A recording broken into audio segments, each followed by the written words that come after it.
Makanya saya syukur sama Anda jadi nabi dan tidak akan jadi nabi. Nah, hal inteleknya itu. Jadi ini penting saya utarakan karena sekarang itu agama mau dicerdasin, ngajinya agak gelem tapi mau kritis. Itu bahaya betul. Makanya innama ahlakal ladzina min qablikum kasratu masa ilim, karena banyak pertanyaan. Ya bahaya betul. Masa Allah dievaluasi. Allah? Makanya saya termasuk gak senang ketika ada sholat gini peregangan apa pernafasan terus kalau sujud apa saya tidak senang. Saya senang saya gini nanti sholat lama-lama fungsinya kayak senam yoga. Gini saja semua yang diperintahkan Allah pasti ada hikmahnya, saya yakin ada hikmah. Tapi tidak usah hikmah ini jadi tujuan. Kalau nanti jadi tujuan terus orang bilang gini itu sholat terus sakit, yang nggak sholat sehat habis kamu. Ya kan? Tapi kalau ada orang tahu hikmahnya gini untuk apa narik nafas atau apa yang gini, ya monggo lah sauni-unimu ya siap bopo lah seperti itu. Tapi kalau jadi tujuan jadi ya sudah yang benar sholat itu apa? Sholat itu bukti ketundukan sama Allah Subhanahu wa Ta'ala. Wasjud waqtarib, kalau berani sujud berarti insya Allah dekat sama Allah. Karena itu bentuk tawaduk, bentuk tadzallul, bentuk ubudiyah. Fadkhuli fi ibadi wadkhuli. Lalu kok terus dianalisis ini fungsinya gini, wah repot. Lah nanti kalau ada senam yoga tandingannya lebih efektif. Saya jantungan, sujud kok nggak ngefek, tapi setelah ikut yoga kok ngefek. Saya loh ya, orang boleh nggak berpendapat sependapat sama saya, tapi kalau nggak sependapat keterlaluan yakin. Karena dari saya jelas yang namanya wasjud ya Pak. Udah ada di hadis di Quran wasjud wa tashu, atau sujud dan kamu menjadi nggak ada yang ada ya wasjud. Saya kira demikian. Assalamualaikum warahmatullahi wabarakatuh. Apa langsung selesai aja? Ya. Masalah keimanan. Tanya apa ngeluh? Kalau tanya boleh ya gimana?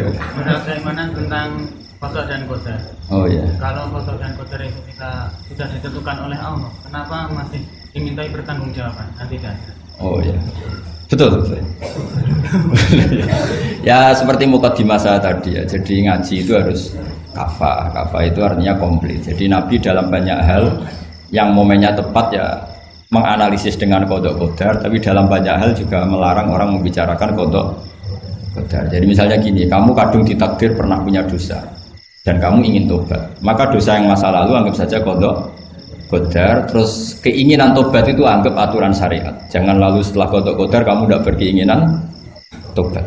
Ini penting saya utarakan karena Nabi itu ngendikan pasti dua kali. Saya jamin di setiap konteks sosial Nabi pasti ngendikan dua kali. Dua kali itu dua solusi. Nabi pernah ngendikan idza dzikiral qadar fa'amsiku wa idza dzikra ashabi fa'amsiku. Jika umatku telah menjustifikasi qada dan qadar fa'amsiku, kamu jangan ikut-ikut. Karena nanti akan yang zina enggak apa-apa, saya sudah qada qadar, yang maling ya enggak apa-apa karena sudah qada. Wah bahaya, bisa hancur syariat kalau seperti itu. Tapi ada banyak hal yang Nabi mengisnadkan itu ke qada qadar. Kayak cerita Nabi Musa dan Nabi Adam. Ada kan di hadis Sahih itu jelas. Ini dengerin, ini betul di hadis Sahih. Nabi Musa itu saking Israelnya, memang beliau orang apa? Pertama, semua nabi kan pasti ngalami diangkat ke alam roh. Nabi loh ya, tidak sampean nabi. Sama tidak usah ambisi begitu, nabi ini. Ketika beliau diangkat di alam roh itu ketemu Nabi Adam. Padahal Nabi Adam kan Abul Basar, tokoh utama ada. Pertama ketemu langsung ngomong gini, anta Adam, kamu betul yang namanya Adam? Ya saya Adam. Antal ladzi akhrajtan nasa minal jannati wa asqaitahum. Siapa hadisnya? Antal ladzi akhrajtan nasa minal jannati wa asqaitahum. Gara-gara kamu orang enggak hidup di surga. Jadi kalau sampean marah gara-gara kamu, saya harus cari uang sampai Korea. Coba kalau kita masih di surga, enggak perlu kerja di mana? Karena semuanya tersediakan, enggak punya istri jelek, semuanya cantik karena bidadari. Gara-gara jenengan kita harus keluar di bumi dan keluar dari surga. Nabi Adam itu karena orang sepuh ya, beliau santai saja. Anta Musa, kamu betul Musa? Ya, saya Musa. Anta Kalimu, ya saya Kalimu. Anta Sofio, ya saya. Nabi Adam masih muji-muji. Ini pentingnya orang bijak. Jadi kalau sama nanti ngelawan saya tetap bijak insya Allah. Tapi sampean bisa neraka, ngelawan kiai itu dosa. Dosa sekali, bukan dosa biasa, sangat dosa. Nabi Musa, Nabi Adam masih anta sofi wa anta kalimu. Bukankah kamu melihat di Taurat bahwa saya akan dosa dan akan dosa saya sudah ditulis 40 tahun sebelum saya dosa? Iya ya Musa. Iya ya Nabi Adam, ya betul gitu. Berarti kamu mengkritik saya atalumunani fi amrin qad qadahu. Kamu mengkritik saya, menyalahkan saya dengan sesuatu yang sudah digodok-godok oleh Allah sebelum saya lakukan. Jadi sudah ditulis sama Allah 40 tahun sebelum saya salah, sudah ditulis skenario-nya nanti Adam akan salah terus keluar dari surga. Memang dari awal Allah skenario-nya seperti itu. Itu ibarat istri kamu sudah tahu ini kalau miskin setia, kalau sudah kaya nanti pola, itu sudah tahu. Tapi anehnya istri kamu ketika nyata pola kok tidak siap, padahal sebetulnya sudah tahu gitu ya kan. Makanya saya kalau ngaji di mana-mana bilang kelirunya orang Indonesia itu satu, kalau ilmunya terbukti itu tersiksa, itu kelirunya orang ini. Semua cowok tahu nggak, semua lelaki tahu nggak, kalau nggak pernah nafakoi diomelin, tahu nggak? Tahu. Tapi ketika itu nyata nggak siap. Harusnya ketika nyata diomelin, alhamdulillah ilmu saya benar termulia. Tapi istri kamu juga gitu. Biasanya wong lanang nek duwe akeh pola. Terus denger sampean mulai cinta orang lain. Harusnya kan alhamdulillah ilmu saya benar kan. Artinya gini, manusia saja bisa memprediksi. Kan nggak mungkin kita nyifati Allah. Allah nggak tahu Nabi Adam salah sebelum nyata-nyata salah. Tentu itu tidak mungkin. Nah, maknanya kodok kodar kira-kira gitu. Allah itu tahu apa yang akan terjadi. Tapi tetap saja ini nggak boleh dipakai justifikasi untuk maksiat. Makanya jelas aturan Quran, saya mohon kamu nggak boleh salah. Ini nanti saya baca. Saya hafal tapi ini biar tamu ayatnya. Itu ayatnya kan ma asaba musibatin fil ardi wala fi anfusikum illa fi kitabim min qabli an nabraha inna dzalika 'ala Allahi yasir likai la ta'sau 'ala ma fatakum wa la tafrahu bima. Jadi apa yang mengenai kamu di bumi maupun ada pada diri kamu, anggap saja itu yakini saja sebagai qada qadar supaya kamu tidak putus asa apa yang sudah terlewatkan dan tidak bangga dengan apa yang kamu sudah. Misalnya saya ini kan termasuk kiai keren misalnya itu saya tidak pernah bangga karena memang ditulis kalau suatu saat Gus Baik itu keren, jadi bangganya di mana kan sesuai skenanya. Jadi untuk menghilangkan ujub bangga itu dengan cara iman sama qada qadar. Terus likaila tak soal fatakum, kamu tidak perlu putus asa dengan apa yang sudah kelewat.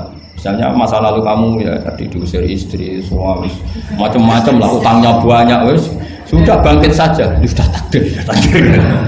Jadi mungkin ada yang menyarikan, coba ini dicarikan, mungkin di surat Hadid itu apa yang nanti dicari ayatnya. Pokoknya ayatnya tadi apa? Ma asoba min musibatin fil ardi wala fi anfusikum apa? Illa fi kitabim min qabli an nabraha inna dzalika 'ala Allahi yasir likaila taksau 'ala ma fatakum wala tafrahu bima atar. Jadi kodok kodar ditulis supaya kamu tidak putus asa menyesali apa yang sudah kelewat dan bangga umur terhadap apa yang kamu dapat. Jadi misalnya Pak Jokowi jadi presiden untuk menghilangkan ujub ya, memang sudah ditulis kalau akan jadi ya biasa saja sesuai skenario. Ya sama seperti sampean suatu saat tua terus untukmu coplok terus dredeg kepleset tiga. Soalnya harus senang saja. Zaman kamu muda juga sudah tahu kalau nanti akan seperti itu. Gitu. Jadi kalau itu terjadi, ya sudah, memang akan seperti itu. Jadi ringan saja. Ini pentingnya ngaji. Jadi sesuatu itu mudah sekali kalau dianalisis dengan dengan. Ya cukup ya. Satu lagi aja kan. Kalau nggak salah itu surat Hadid. Biar ditahukan suratnya. Diumumkan siapa? Surat apa? Hadid itu. Hadid 22. Hadid 22 ya. Hadid 22. Berdiri aja Pak Bapak. Oh enggak. Oh ya enggak apa-apa gimana? Assalamualaikum warahmatullahi wabarakatuh. Waalaikumsalam warahmatullahi wabarakatuh. Saya buat kehormatan sama Kiai. Ya. Sebenarnya saya baru kenal Kiai itu 3 minggu yang lalu lewat YouTube. Ya. Ada yang kirim di FB saya, walaupun dengan komentar yang agak mirip lah. Iya. Kalau nggak salah waktu itu Pak Kiai membahas masalah perang Handar. Iya. yang mengatakan bahwa Nabi itu waktu itu santai saja, tidak tahu apa-apa, tapi ada Salman yang menyampaikan ini, terus komentarnya netizen anak-anak. Tapi pertanyaan saya itu bukan itu, Pak. Iya, gimana? Pertanyaan saya itu, saya tertarik kenapa cara pasang sokoknya itu ada rambut di. Iya. Iya.